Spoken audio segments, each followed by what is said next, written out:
So, very, very, very exciting. Gaz and I decided that, and by that I mean I forced him to, come up with a top 10 list of our favorite scenarios that we've experienced so far. This is not an end-all be-all, this is our personal list, and we both have our own criteria as to why we've selected the scenarios that we consider to be some of our favorites. And how many are we in? Because I always forget. We've done, I think, 38. Okay, 38 of them. Roughly around there. I think somewhere around 38 scenarios at the moment. Okay, cool. Yep. And, I mean, how did you go with this? Like, reducing it down to 2 lists of the best ones that you really, really like versus best and top 10 worst. The worst. Yeah. Look, it was interesting. It was definitely interesting. There's a lot that I completely forgotten about, and I had to read the objective and then look at the kind of map and then look at the monsters and then look at the special rules and then read the objective again and go, if I still don't know what it is and it wasn't on either of the lists. Right? So, but it's interesting because we're probably... Again, I'm guessing, I don't know how many scenarios there are, but probably about a third of the way through. Yeah. Right? Which is interesting because we're halfway through, we're at the end of second, we started second winter. Yeah, we're in a second winter-ish. We're almost at the end of second year and there's 4 years. Yeah. Yeah, and we're a third of the way through, maybe just a bit over. So... It was 130 scenarios or somewhere in that ballpark. Spoilers. Yeah, somewhere around there. Well, we just recently did 122, right? I don't know. That's what I mean. I don't keep track of these numbers. things. Okay. Yeah, it's spoilers. Oh, God. Now people are going to... Now they know how many scenarios there are. What's even the point of playing? Well, if they watch the Banosphere one, it's really ruined it for everyone, isn't it? That's it. So some of the criteria that I personally have come up with, because Gaz and I may look at things from a different point of view a little bit, so I'm just going to make it clear that the reasons I've selected these 10 scenarios for the best, right, is because... Was it obviously enjoyable to play? If I had an instance of a bad game, I could sort of still see how it was enjoyable to play, right? Because there could be one on this list that I, performed incredibly poorly, but I really enjoyed it for some reason. If the mechanics are really cool, if it's well designed, the timing of when we decided to play it, because that plays into my bad list a little bit, right? Really? There's a timing element to when we decide to play certain scenarios. Based on memories, whether it created some lasting memories. And I think one of the most important ones that really helped me, especially with the bad list, was would I play it again? Yeah, okay. Right? Did I like it enough that, yes, I would play that scenario again, right? And that really helped with the negative list as well. Because I was like, it wasn't that bad. Would you play it again? Hell no. Yeah, okay. Right? Yeah, interesting, because I think most of that rings true. Like, it's got to be enjoyable, right? And I think I had to separate in some of them my enjoyment from the enjoyment of the scenario, because there was a couple that I was like, either didn't do well, didn't do enough, or found I got kind of stuck in some position that I was like, but it was fine. Like, it was a good scenario. And yeah, for the bad ones as well, I know you brought that up late. It was like, would you do it again? And it's going to be really interesting to hear what you have and what I've got and what we did and didn't enjoy. Yeah. Because we've all played completely different characters in completely different ways. So there's things that we did. Because interestingly enough, and no, I won't talk about which one it is, but there was one I almost put in because there was a couple, like I remember having big turns. Like I had really cool, but I'm like, it wasn't really the scenario, right? Okay. Like that was just like... It happened during that scenario. Yeah, it happened in the scenario that I managed to do something really cool, but I can't really gift the scenario. I mean, that could be a criteria. Well, no, it was definitely increased enjoyment, but I tried to pull myself out of that because then I say this was a great scenario because I had a really cool turn. It's like, well, okay, well, it could also be, you could also have a really good turn in a shit scenario, right? Yeah. So, yeah, anyway. Phil also has provided a quick list, so we'll be providing our 10s and we're counting down to 1s, and I'll be throwing Phil's one in there as well. His special remarks of his criteria was basically just used how well I remembered the mission and the feelings left behind. The best list was easy, had many choices. The worst list was harder to fill. Well, I suppose for Phil, get it? Yeah. I suppose for him, one criteria he can't use is how well he draws on his modifier deck, right? Because if he went by that, then everything is top scenario except for like the 2 that he drew his miss. Yeah. He'd be like, 36 of them are really good and 2 of them are terrible because my miss kept coming up. Yeah. Like, so Didn't pull max Steves. yeah, that's it. So cool. All right. Well, I've got mine as well. Do you have any honorable mentions? I do. So honorable mention for, I have 3. Three honorable mentions. Bloody hell. No, but I'll burn through them right. really quickly. And just because they are... They might appear later. So I might get the numbers wrong, but I think they're right. Number 10, which is Crystal Enclosure. Yep. That was the Pillar Shield scenario. Yep. Honorable mention just because it was super close. Like, it was a really fun experience, but I don't know if the scenario itself caused that more than it just the way it all played out. Like, that was a cool... And it was early as well. So it was like a cool earlier scenario that we're like, oh, that was a really cool feeling. Mm-hmm. The Elemental Cause one. So this is this is number 66. Now the reason is that I didn't really enjoy this, and I actually think that it appears on my bad list. But the idea was really cool. Yes, okay. It just the playing of it and the situation. You I literally found were myself, on core I was movement. just The I courier. was like a postman. Yeah, You were basically. a courier. And that's that was. So that the honorable mention for that because I think it was a really cool idea. Okay. Like having this open up the And doors and the choices. and the surprise because we tried to game it like oh well, let's only fight these demons and they're like no we thought of that. So that was cool. And the last honorable mention, which we have to because it comes up almost every single episode, is Crystal Fields, where we met our mate Ormy. Okay. Like, again, if we didn't have Ormy in that one, it would not have been memorable at all. 100%, and we talked about that. And we probably would have even done even better at it because we would have been trying to escort this dude the whole way through. Yeah. But because Ormy was in there, it's memorable and stuck in my mind. Like, as soon as I got to it... It's kind of memorable, right? Yeah, because I looked at it and I went to it and I read the description. It was just like... And then I looked at the map, I'm like, Ormy! That was actually the one that I was looking at and was the one that stumped me the most. Because 18 just sounds like I don't know, a staple quest that like just sounded really familiar. And I was looking at the map and I was like, I don't get it. I don't remember what happened here. And then when I saw the last room with the guard at the end, and I was like, oh, wait a second. And then I was like, oh, this is the Ormy one. Where we met him. Yeah, so they're my honorable mentions. No, that's completely fair. I like them. I only had one honorable mention that didn't make the top 10 list, and it would actually be scenario 1, A Town in Flames. Just because it just was that introduction. Yeah. Where we first, like, we had the log situation. We had me getting absolutely booked by the things. It was also your first introduction. It wasn't just, what I love about it was it wasn't a go in and just kill everything kind of thing. You walked in and that second room when it opened up, it was like, holy shit. There was just guys everywhere. Yeah. But there were guards everywhere. And it was like, special rules. You know, guards do this and this on their turn. They don't move or do an attack, but they retaliate and have shield. And it was like, oh, this felt a little bit like, you know, Frosthaven was a little bit under attack. We don't even know what this town is, the silly little town. But yeah, it was just created a lot of lasting memories. And I think it was a really, really good introduction compared to, let's say, Gloomhaven's first scenario. Yeah, totally. I 100% agree. You felt like you had come back, especially because like I know I'd been playing online, but you hadn't played in forever. And it felt like, oh my God, this is back again. Yeah. Like it did really feel like that. So I 100% agree. The nostalgia kind of, kick in was good. Yeah. So I'll actually start off with my number 10 because it's kind of fitting. It was scenario 2, Algok Scouting. This is where it took it up to another level, right? The fact that we failed it for starters, right? That was also like, oh shit, maybe this game is harder, right? And I think a lot of people went through this. But you had an escort in there as well, like the idea of an ally and someone you had to escort. The final room of having an objective that you had to break down while you had 4 scouts and a guard in there. The archer situations, even that first room where you had something like 3 guards in a triangle formation, which are really, really tanky for our shitty little lineup, and then the 2 archers down the back who were just absolutely owning us.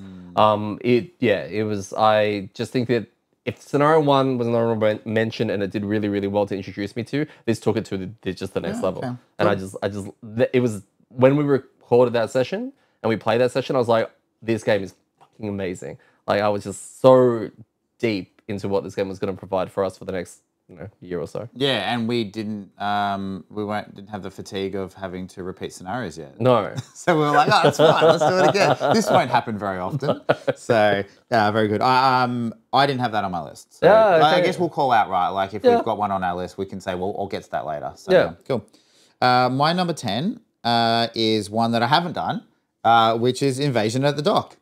Wow. Because it just sounds really cool, right? Like, I did not play it. Top 10 scenarios when he hasn't played. Yeah, that's it. It made the top 10. So that's it. No, I missed one session. It was the PQ for one of the classes. It was just Detty and Phil playing. And It was the only one you missed. yeah, it's the only one I've missed. And I read through it, and it sounds really cool, swinging on the thing, trying to do these things. It also, from a couple of comments I've had, it also sounds super gross, but I didn't have to do that. So I just get to You like it more because you didn't have to do that because it sounded gross. Well, I looked at it. It sounds good. So yeah, that kind of rounded off my top 10. Okay, okay. Phil's 10th best scenario that we have done so far was Glowing Catacombs Scenario 9. So that was the one with the oozes at the very end of it, with the long corridor and all of that.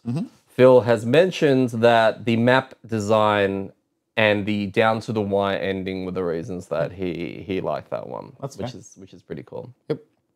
I don't know if this is going to be controversial or not. I think it might be with him anyway, or maybe the whole group. Number 9, Scenario 14. No, I'm not going to troll it. I'm not going to troll it. So number 9, Scenario 28, the Summit Meeting. Oh, okay. I, from a thematic point of view, love this. Yeah. It was the first time we had 2 warring factions that it was kind of like, these guys are on this team, these guys are on this team, use the enemy deck and the ally deck to sort out, their attacks and all of that kind of stuff. So just from you had the 2 emissaries that you had to escort, you had these 2 warring factions who were breaking into our secret meeting, and they would just go and ham at each other, right? And we had to navigate, which exit we were going to take. It was just the way it all came together. Yes, the admin was a little bit problematic, with sorting out some of that stuff, but I kind of ignored that when it came to a scenario that kind of blew my mind a little bit. See, it's interesting because there were a couple on that line, and I did consider that one where I was like, flavor, theme, tick, didn't work in the game mechanics. Yeah, it's like a digital adaptation of that scenario would be amazing because you just go and everything would do its own thing. Yeah. Right. But that's why some of those didn't make my list because it's like,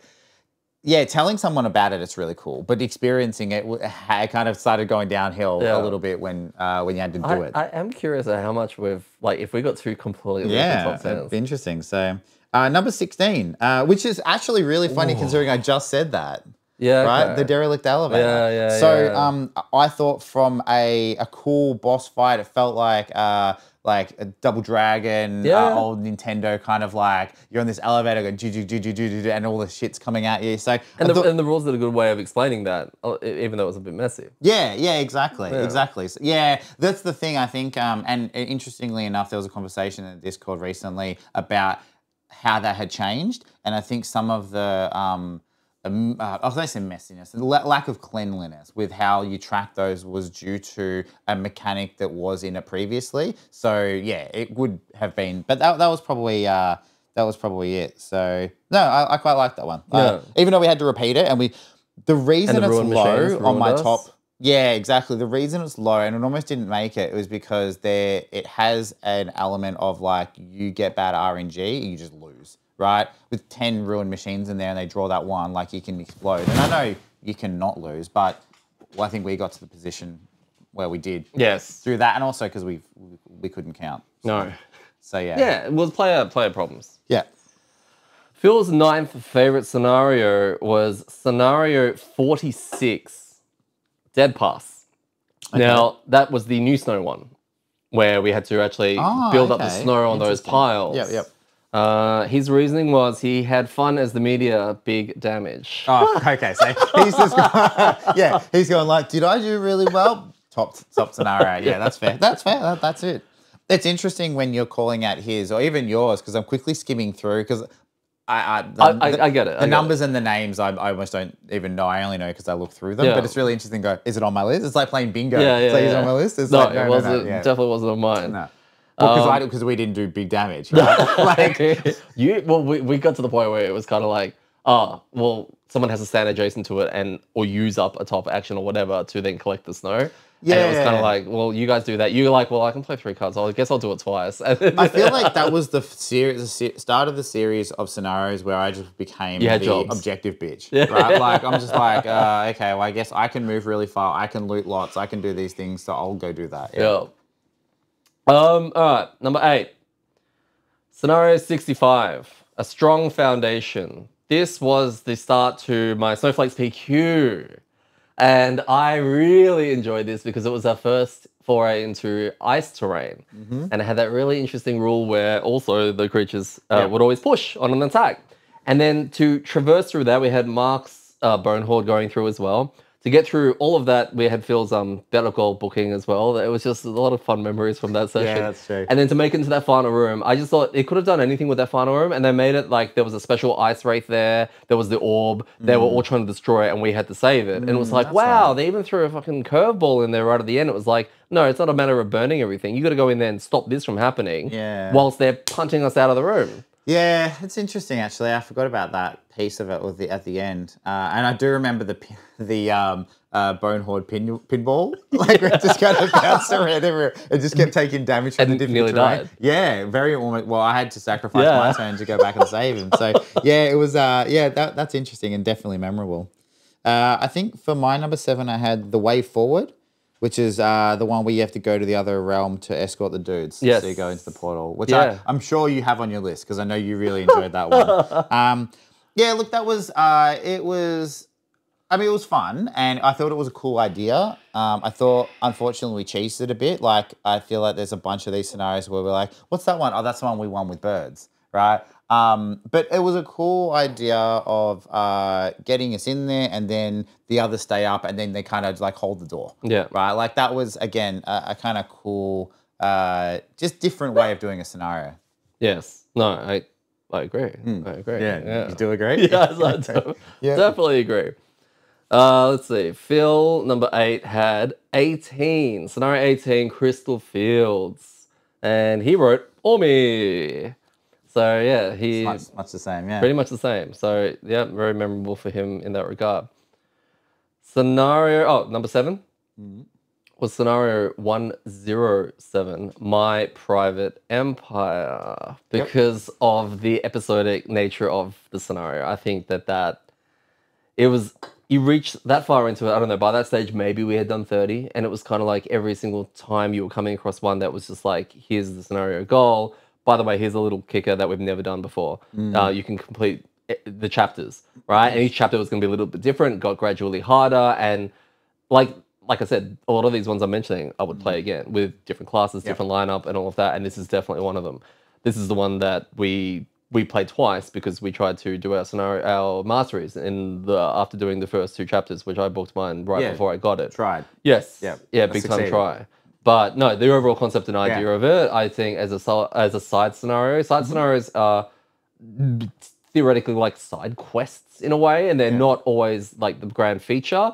They've done a great job. I think Marcel may have designed this one. Done a great job of making the side scenarios like just as epic sometimes, and this is one of them as some of the main ones. Yeah, no, I 100% agree, and I'll add to that on my list. I'll talk about it when we get to it. But also, interestingly, when that came up, I think we had just been talking about because Mark was not new at that stage, but he was kind of jumped in after 10 scenarios or so, and he was like, oh yeah, there's no like. Doors. Yeah, there's no like dungeon crawling because it's all like, here's a map, here's everything in, deal with it, right? And then like a couple of weeks later, we had this one that was like, move through. So yeah, that was cool. My number, what are we up to? 7.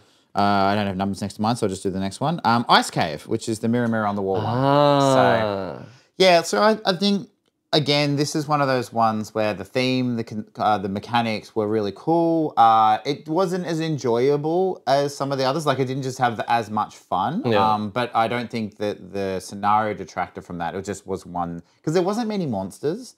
So I think that it was a case of, it was kind of cool and kind of interesting to manage. And then it just got to the point of like, oh, now we just got to run. And there was some tense moments, but that was more just due to our poor decision making or the decisions we made. The coordination was bad. Yeah. But and saying that, and I think I said this on the pod, if they had put more monsters in it, like instead of the tankier monsters they put like less tanky monsters but more of them, it would have been crap, I reckon, because it would have been an admin nightmare. Yeah. Because every turn you would have been like, where's everything lining it up? Yeah. So I kind of feel that they did what they needed to do with that one. Yeah. I mean, look, I could have had this higher. But you know, I like as in better. Yeah. But yeah, no, I thought it was really good. Ice Cave made my shortlist. It 100% made my shortlist. I think my shortlist consisted of 16. Oh, okay, yeah. Well, my shortlist landed on 10 with 3 honorable mentions. Wow. So yeah. So I was cool. Number 7 for Phil was actually 28, Summit Meeting. Oh, okay. Yeah, I didn't expect that. Yeah, okay, cool. He wrote down that the monster AI is fighting. So just having the two factions ultimately fighting each other. I think he was pretty impressed and happy with that. Yeah, see, I didn't have that on my list. Well, Phil doesn't do admin, so Yeah, it's easy for him. he got to enjoy the monsters fighting. He goes, what's that one doing? What's that one doing? Yeah, and look, that's the thing. I didn't put that on my list. I don't think it didn't make my shit list either. But yeah, I think it was the admin side. And I can see why as well.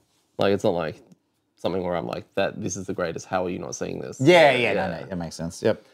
All right, number 6. Hang on, just before you do that. Yes. Do you think there is going to be any of these that we have the same? I don't know. Like same position? Oh. Because there's been a couple that you've mentioned that have been on my list, and I think vice versa, that we've just had in different places. Yeah. But I mean, I don't know. Like, if we were going to play above or below, this is for both lists. I think the top 4 may. Yeah, okay. It's when we get closer to the ones that were very, maybe we fair. both universally agree with that, you know. But also I could be completely wrong and your number 1 will be off my list. It's in my worst list. So who knows? All right. That's what makes it exciting. Number 6, I picked scenario 4. Heart of Ice, which was the first boss fight, and it was actually the third scenario we did. Yep. And because of how, it was very, very confusing at the start because you're actually starting in different areas depending on which scenario you did prior, scenario 2 or scenario 3. And once I had the setup done, it was just that epic moment of that once you cleared more of the same from the first room, you enter that room and you have your first 2 bosses. And what we saw were 2 boxes fighting. 2 of the closed boxes duking it out. And I was like, whoa, that box is slightly bigger than that one. What's going on? Because we didn't put the minis on the board. That was really weird. But then the special rules of, doing X amount of damage to at least half their health, trying to coordinate that while trying to avoid, and we've seen recently, some of the crazy damage that, Fist and Snowflake were pumping out and the crazy stuff they were doing. They throw such a boss at you so early that was so scary as well. It's just, it was very, very memorable in that way.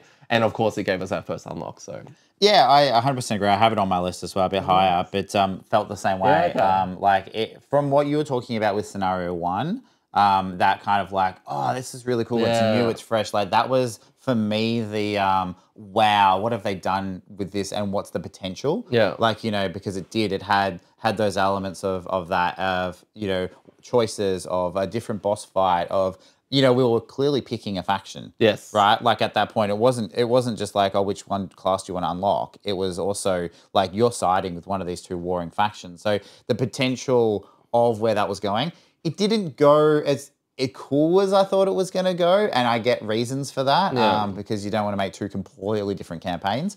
I had the same. I had it high on my list as well. So, so my number 6. Yeah, 6. Thank you, because I can count. Was the Thawed Wood.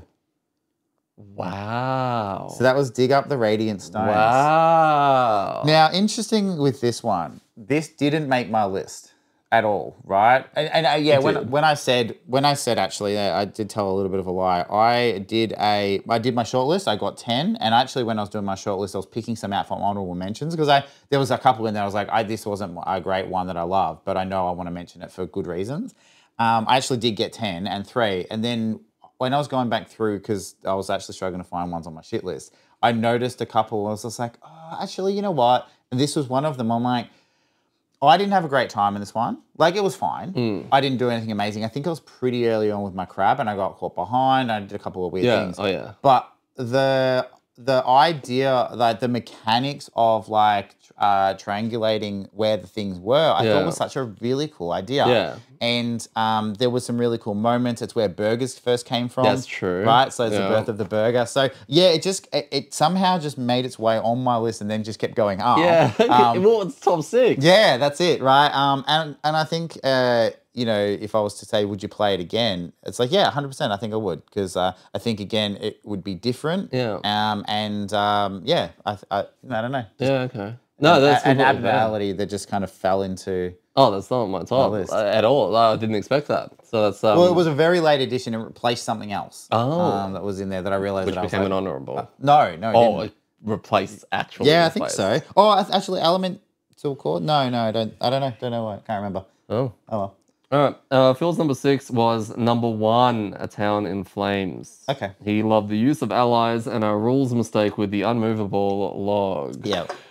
Well, it's interesting with the allies, right? Because I have some friends who started their Frosthaven campaign a couple months ago. One of them's playing the Bannerspear. Yeah. Oh, wow. Okay. Move them around. Yeah. Make them do things. Yeah, Use them okay. in your formations. Yeah. Like any of the baddies that are fighting one of those guards, you're like, great. Like, I'll go mess them up. Yeah, yeah. Like, whereas we were like, guards, do something. Yeah. So, yeah, it's interesting how different just one class choice is to, like, you know, we were like, oh, what? Why is But this? they didn't have the Bone Shaper that was blocking all of us around the unmovable log. So, you know, they missed out on that. Oh, no, they didn't have an unmovable log. They're playing the patch version. Okay. Yeah. So, with proper rules explanations. So, Right. what's So, next? top 5. Yeah, okay. So, fifth favorite scenario that we've done so far would be scenario 10, Crystal Enclosure. So, for the same reasons you mentioned earlier in your honorable mentions, just the epic scale of it. This is one of those ones where I mentioned the timing. It's when we played it as we were with the 3 classes that we had at the time. If we had done that, because we spoke in the Weedy about that scenario, as how epic it was and how memorable and hard it was at the time, and other people will be like, oh yeah, it wasn't too bad for us because we had X, Y, Z in terms of classes. And that was the main reason for it. It was this more full-fleshed memory of actually playing that one out and remembering how overly challenging and literally down to the last round. Because we did that with the Drifter, the Geminate, and the Deathwalker, right? Yeah. So again, that's just 3 damage classes that need to deal with shields. Yeah, and Drifter does deal with shields, but he kept getting disarmed. That the priest. That's where that's. It was just this perfect lineup of crap that we were just dealing with, and then we met our first Ice Speaker Axe guy, and he just went around and minced us up. Because we stacked up for him. We're like, hey, that guy looks like he does AOE attacks. Should we stand next to each other? Stand next to each other and scare him away. Yeah. So interesting. Yeah. So for my next one, I had number 5. Number 25, Rusted Tunnels. Oh. So this is the robot avalanche. Yeah. So, we had cool stuff happen, but I just really liked the idea of having to go into these rooms and then, like, endless spawns. That was cool. And then having to... But there's a way to stop it. Correct. Like, that, you had to stop it, right? Like, it wasn't a... it's a timer, but not a just finish the scenario quickly. It was like do this objective quickly and then move on. We also, first time we saw the triangle robot shooter thing, also that enabled me to retire my Geminate, so it kind of sticks in my head a little bit. Also, there was a really fun moment where a certain person in our group went like, I'm going to be a hero, and they jumped in and missed, and then our next person said, I'm going to be a hero, and they jumped in and did it really well, and it worked, and it was like, yay, hero, like, but that was me. So that was an unfortunate series of event, and I think from an AMDA perspective, it definitely, like, it fit. Encapsulated. Yeah, it was like, well, yeah, that's what we're all about, right? And that's why it's not on my list. Number 5, Phil had 25, Rusted Tunnels. Hey, me and Phil, we're in sync. There we go. Holy crap. We got the shinning. He said, as Deathwalker, I blew up the altar and was a hero. he did write as the hero bit, but... So yeah, he also remembers it like you. Yeah, that's it. Yeah, cool. Hate it. Number 4, scenario 116, Caravan Guard. So close. Oh really? So close. This scenario was amazing. I loved the TD part of it. Having the caravans coming down and having the spawns in their locations while trying to birds trivialized it a little bit, but I didn't care. I would do this again because I enjoyed it that much. I think it had a great variety of mobs between the scouts and the archers and the ice speakers and everything like that. It just gave me so much, and I really, really, really enjoyed this. I just think it was a great way to cap off Pinter's 3 scenario thing, and it really redeemed John Holmes as a designer for the level. So interestingly enough, my number 4 is the one earlier, pylon problems. Oh, wow. Okay. So for a similar, I put my notes, tower defense for pillars, because that was they're spawning and they zerging the pillars. We had to go save them. Yeah. And I found I found it really easy. Like I remember us being ahead, like a turn or two ahead of the spawns. Yes. Like so, difficulty wise, I think that was one of those ones that we probably could have dialed up a bit. But yeah, it was interesting because it was the first time we had something like that where it was like, hey, figure this out. It wasn't defend one. It was there's 7 of them. But at the end of the game, you need one standing kind of thing, exactly. which makes you think we're going to lose a lot. How do we manage that? And in a way, that one, you're right. It put a lot of onus on everyone because everyone was splitting up. I'll look after these 2, and you kind of felt like you were doing your bit for the team, but on your own. And I like that. Yeah, and I think from when we were doing it, we hadn't really had that many that there was, like you said, objectives we could share. So we would go split up, but it wasn't, people couldn't really just tunnel vision, be like, I'm not going to worry about the objective because we were going to lose. So, yeah. Phil, for number 4, had 111 Ice Cave. So he's gone for Ice Cave as well. And his main reasoning for that is interesting mission design, which is pretty cool. Yeah. So yeah, look, we're getting some similar vibes in the top 10, but there are some definitely wrong ones from my friends. What are you talking about? Well, you don't, Mirror wasn't on your One list? of yours so far is on one of my worst. Oh, really? Yeah. Oh, wow. Wow. Okay, cool. I think that's happened for me as well, actually. Oh, really? Yeah. Oh, that'll be cool. There is. Yeah. I'm not sure, but I think so. All right. Top 3. So my third favorite scenario that we have done so far is scenario 32, Raven's Roost. Oh, interesting. I love this. I recently re-listened to this episode when we were talking about it, and just that first room of all the frozen corpses that we had to deal with that turned into Shriek Fiends, and us going through 2 games of planning how we were going to tackle that first room. That was so bad. Only to enter that room and have the Harrowers coming after us and having to do Hodor at the actual door kind of situation, and then to actually have the giant tree with the Retaliate 1 at range 10. Just the way everything came together in that just felt extremely... That's really loud. It is. I don't know how much that's picking up. So there was all of that. This was the first one that kind of reminded me, because Calvin was doing a Hodor right at the beginning with the Harrowers. It kind of felt like an episode of Game of Thrones in my head with how bad things were getting, because Calvin was getting munched in the corner, but he was doing his best to hold it off to stop the Harrowers. Phil was running around a tree dealing with a Shriek Fiend and for some reason hitting things with Retaliate, and for some reason critting it and calling when he was going to crit it. How did he not learn? That was like his first Retaliate. It's like, how did you not learn about Retaliate? Because he killed it. Oh, well, he didn't kill the tree. No. But yeah. And then seeing, everyone's running away. I'm too far away because I didn't have certain cards on me at the time because I picked a raid. The way it all came together, it's super memorable, but I really think the whole scenario as a whole, it's the fact that we've had so many scenarios where we go from one room to another and it's like, cool, okay, clear that room and then go to the other. Like 65 I mentioned earlier with the ice terrain and for my PQ, you go through the first room and you're slip sliding everywhere. You go into the second room and you got that little curve bit and it's like, oh, what's happening next? And then you get a next tier up of difficulty and also like surprise. This was similar to that. It was like you start with this tiny room and then you move into this giant thing and it's like, holy crap. And it just evolved into this big cinematic masterpiece. So no, 32 Raven's Roost. Loved it. Yeah, look, I think I looked at that one and I was thinking about it, and in hindsight, I agree with all the things you said. And you don't know why I didn't make my list. So, okay. Yeah, but it definitely was a good one. Only time we fought Harrowers. Yes. I'm glad, because they are like... We almost killed one too. Almost killed one. Like me and you laid into one for like 3 turns and then almost killed it, and it was like, I'm going to heal myself by heaps, and we're like, ugh. Whatever. Yeah, we'll join Phil. Yeah, we'll go join Phil at the tree. So, good. All right. So number 3 for me was Heart of Ice.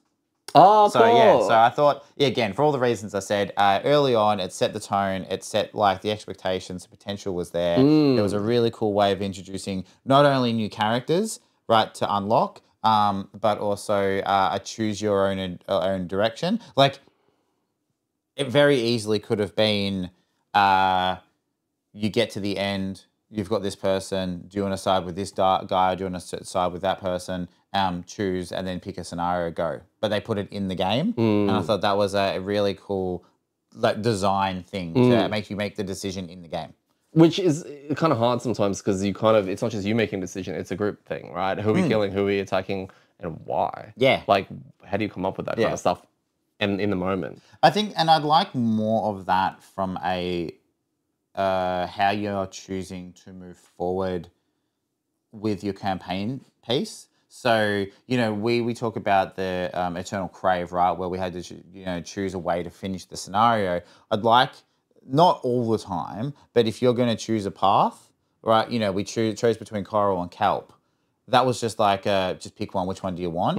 It would have been cooler if there was like... a mechanic to make you choose it. Correct, Gotcha, yeah, in there of like, which one do you want to dig up? Do you want to dig up the coral or do you want to dig up the kelp? And then that's the one that you get. And there's like two things on the map somewhere, and whichever one you complete first. Yeah, that's something like that. Okay. And then, I mean, that ends up just being the same as the other one, right? Yeah. In a way, but like something like that. I'm making this up as I go, so I'm not fleshing it out. Also, it means that Scenario 14 would have got redesigned to be something different, which couldn't have been bad. So Would have been a good thing. yeah. But yeah, so Heart of Ice was mine. Phil's number 3 scenario was number 5. Number 5, Frozen Crypt. Oh, okay. Yeah, and he just said, as Deathwalker, I blew up the altar.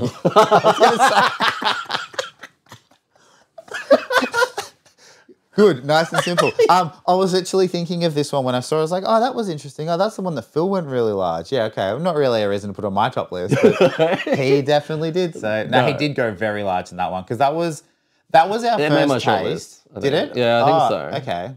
Yeah, it did. Yeah, because that was the first time we saw... It's Ice Wraiths. Well, yeah, it was Ice Wraiths. Yes, and I remember that being Frozen really corpses memorable. as well. And they pulled that mobilizer and wrecked all of our dreams. Yeah. But that was the first time we saw Phil like go, oh, don't worry, I've got this. And we're like, oh, God, how are we going to deal with this? And he's just like... He did it. Okay, it's dead. And we're like, holy crap, what just happened? He's like, I told you I had this. And we're like, oh, okay, we actually have to listen to that now. All right. You be on YouTube. Okay, we're down to the last 2. The last 2. Okay. So just Yeah. for I guess, it's some dramatic finish or suspense. One of my top 2 you have already mentioned. Okay. So, Okay. and I feel like the other one in my top 2, you definitely have in your top 2. Yeah, okay. Because if you don't, like, that's a Yeah. massive miss, Okay, right? Like, yeah. well, from I think I know which one it is. Yeah. I think my number 2 is your number 1. And I think your number 2 is My Private Empire. Nah. Okay. So I reckon my number 2 is your number 1. Okay. All right. So what's your number 2? Number 2. Scenario. Sorry, I was confusing what I had to say. So my second favorite scenario that we've done so far Yep. is scenario 21, Realm of Endless Frost. That's what I've got as well. As number 2? Yeah. There you go. Yeah, there you Crossed go. over. There we go. Yeah, like, I guess this is easy because we can talk about it together. Yeah, like, again, a very, very cinematic one. It was the first actual... Scenario 4 had the boss element to it because you had the classics, etc. This is the first one where we use a separate boss standee. It's the only time we've done it, to this day. Yeah, actually it is. Strangely enough. Yep. And the challenges of... I mean, number 1, this guy's a dick. And Fortilla did an amazing job with the voices. Yeah. And then the challenges of every room that we were coming across required slight tweaking of play styles, only to get to the end and realize you've got, okay, cool, we've got 5 cards each left or 4 cards each left. Let's burn this boss down. And he just dicked it up with snow imps and all his, discarding cards, but also you may randomly gain a lost card. Like, it was just such a cool way to finish it.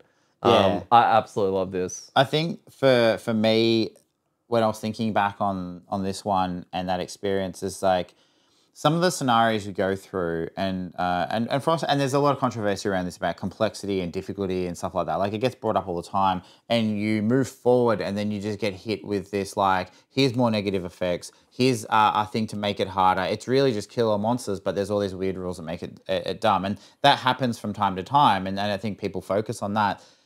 The thing with this scenario was that every new room we opened up was like, oh, okay, this is a puzzle, or this is, like, it wasn't so much as like, here, bad thing, now play the game. It was like, here's a room that you open up, like getting sucked into that first room. That was like let's prep let's prep, guys. No, we're not prepping. No, straight into here's the rules for the second room. Or go nuts. And that was well designed. The bookcase room was hilarious. Like that just, that spawned the name of our ship and so many. But that was, again, a really cool, like, here's a challenge. Like, it's not a monster challenge. It's a bookcase challenge, right? It was a series of several like different puzzles. Yeah. That were, and because that orb room was a classic, but that could have been the finale for any other scenario. Yeah, that's right. Yeah, exactly. So it was just really well. Each room felt really good in itself. It was a bit different. Like it didn't really fit together. Other than this dude that's just made his own empire. But he's like, yes, please come along. That's all right. I'm fine. Let's come play. But yeah, altogether it was cool. And then the boss. Like again, it was mostly probably other than the big tree, right? And just recently one of the only bosses we've done, who was actually a boss, and we failed. And then we had to go back and do it again, and we managed to do it. So yeah, that was wild. Yeah, it was challenging. It was challenging, and it forced us to change the way we played. That's when we got to the end, because we failed on that boss, and then to know we had to go through it all again, but do it smoother. And it was kind of like, oh, that first room, that was when you and Calvin first organized your jump in and retaliate shield thing combo, and we melted that first room only to then lose all our cards in the second room. So on the second attempt, we knew what we had to do. We still messed it up somehow, because we did a really good job, but then the bookshelf room had the spirits coming out and all that, and then we lost a bunch of health and all of that during there. I had my new Shield 2 card, which I never used, and yeah, it was very, very cool. Phil's second was Scenario 4, Heart of Ice. Oh, okay, all right. Yep. So he said an excellent ending with the two bosses and the get to choice of character unlock. Yeah, cool. Nope, very good. And number one. Number one appeared on your list already. Yep. Can you guess what it is? As in your number one's already on my list? Yes. Oh, my number one's already on your list, which I guess makes sense. If it's our favorite, it probably should be the other person's top 10. I'm trying to think what you had on there. The only thing I can think, two guesses. The Way Forward. Scenario 38, The Way Forward. I fucking love this scenario. I think this scenario is just peak perfection. I love split spawn. All right, already. I already love the ones that are doing that, because all of a sudden it changes, like you feel like you're doing your own mini scenario with someone else. So the fact that they do that, the fact that they had hounds on either side, the fact that you had an escort, but it wasn't an escort, it was these two guys are moving towards the middle. So you had that little bit of a clock with efficiency while making sure they don't get munched when they get to the middle. Snowflake had a lot of fun with the traps that were there with the polar bears and planning around that while we, were all clearing the actual level, only to then get to that stage. And there's video footage of me having my mind blown when Fortella's reading out, some of you will have to go down and some of you will have to stay up. And I was just like, oh my God, it was classic. And I got to stay up. I got to see what was happening down there, to see the light demons and still escorting those guys there. It was so good. I would play that again. I would play that in different combinations. I would be one to go down and see how it all goes. It's just my favorite easily. Yeah. Yeah, no, that's why it was on my list as well. I thought it was really cool. I'd actually completely forgotten about the split setup. Obviously remembering it now makes sense. But yeah, you're right. Those split setup ones are good if they're done properly. Like, if it's not done in a way that makes it just more annoying to play. Like, I know there was one in Gloomhaven where you all had your own little thing. You had to go loot a thing. And it's like some classes just were not built for that. But because you get to choose the split, we can kind of work it out a bit. And so you do get to go, all right, well, this will work okay together. Let's go. So you're kind of forming a mini team rather than being forced to play suboptimally by yourself. Yeah. So yeah, I agree. And when they do this split, with this split objective afterwards, when two people go down and two people stay up, depending on your group size, I like the fact that, it splits you into teams. It's like Captain Sonar and all other team-based games where it's kind of like, cool, you guys protect us, you guys deal with all the waves of shit that's coming, we'll go down and deal with the other thing. And it's kind of like, how's your side going? We can only hold out so long, go down. It was just, it had that team sort of thing, that split. And I think the other part as well is that it makes the game a lot more narrowed in regards to what you're doing, because it's a 4-player co-op game it can be co-op and cannot be co-op, suddenly becomes like me and Phil went down. So I was just talking to him. I'm like, okay, cool. What are we doing here? It was, you guys needed to handle that and we were keeping an eye on what was happening, but we couldn't influence it. No. Right, at all. Yeah. So, which is it's not normally like that. No. Because normally you're all in the same space. you can generally be in some way able to, like, can anyone deal with that? But with this, it was like, okay, Phil, I'm going to go here because I'm going to try and deal with these guys. What are you going to do, right? So it was more we were working together. So it's kind of cool to have that occasionally. It's like every scenario now with Mark, because the three of us, don't have much to do with what he's doing. And He's just playing Minesweeper. Yeah, correct. Yeah, so... cool. Well, my one you have already mentioned. What do you think it is? Well, I thought it was My Private Empire. Yeah. Oh, it is. Okay. Yeah, I mean, that's not going to be on my top 10, right? No. What was your number 7?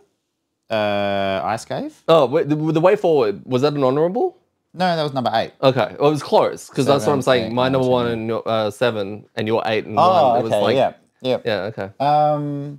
Yeah, so again, all the reasons, like if playability, I'd totally play it again. It's actually designed to be played again, which is, so this one ticks all the boxes for me. It was just heaps of fun, right? Like, again, much like the Realm of Endless Frost, and I think there's probably a couple of connections there in that it's like move forward, like maybe... Smash TV. Or, yeah, exactly. I think that was my note. I just wrote Smash TV. Yeah. But maybe I just want a dungeon crawler. That's what I'm saying. I just want to be able to move through. But...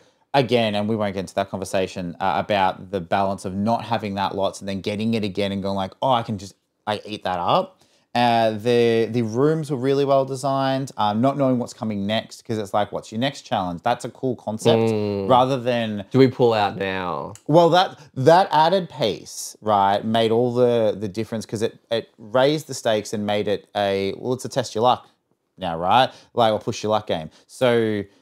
we didn't know what was coming next, which you normally don't in a scenario, but you've got to get to the end. But there was the element of like, oh, we could walk away with what we've got, right? That's your window. Yeah, exactly. If you don't take it, it's a failure, right? Yeah. And also the fact that was in it made it seem like it was going to be really hard. Like, and it was like a spike. There was some room, like, I reckon if we redid that with our team, that becomes really different, right? Because those big, like, steel automations. Yeah, they had like 1 million life and shields and stuff. Yeah, but we managed to just like cheese them and like insta-kill them. And now, who knows? Who knows? Yeah. So so I don't know. Everything about that was well designed. It was, the replayability was there. It was a lot of fun. Had a really cool theme to it as well. So yeah, I thought overall that was probably I mean, it was tight, but that was probably the best one. Yeah, okay. No, it's a great choice. And I'm going to say Phil says the same thing. What do you think his best scenario was? I reckon My Private Empire, because it's not on He didn't mention it, that's true. Oh. His number 1 favorite scenario was scenario 21, Realm of Endless Frost. Oh, the Prince of Frost. Okay, all right. Yeah. So we're pretty close on all that. Yeah, and he just liked the mission design / boss vibes. Yeah, cool. Yeah, so yeah, no, really cool list. I really had a lot of fun doing that, and it's very nostalgic being able to remember some of these older scenarios in such detail. Yeah. And what will also be interesting is that we might do this again at the very end of the campaign and see how much of this changes. Yeah. Because we're not touching these, right? Well, that's what'll be interesting, because this is our top 10. Yes. So in 30, 40, 50 more scenarios, it'll be interesting to see what knocks what out. Yeah. Like, as in, like, this is knocked these out. So is that no longer good, or is this just way better? Yeah. Right? Like, so yeah, we'll be It'd be interesting to do this without referencing this, and if we can't remember this, because then it's how consistent our memory is on how favorite it was, or whether or not our opinions change in that time without realizing it has changed. Yeah. So. All right. Yeah. Cool. Well, that's been our top 10. Yeah, that's been our top 10. So remember, when it comes to making top 10 lists, it's all the rest. Shit, I'm really bad at that. That's right. That's why I did the outro. Thank you.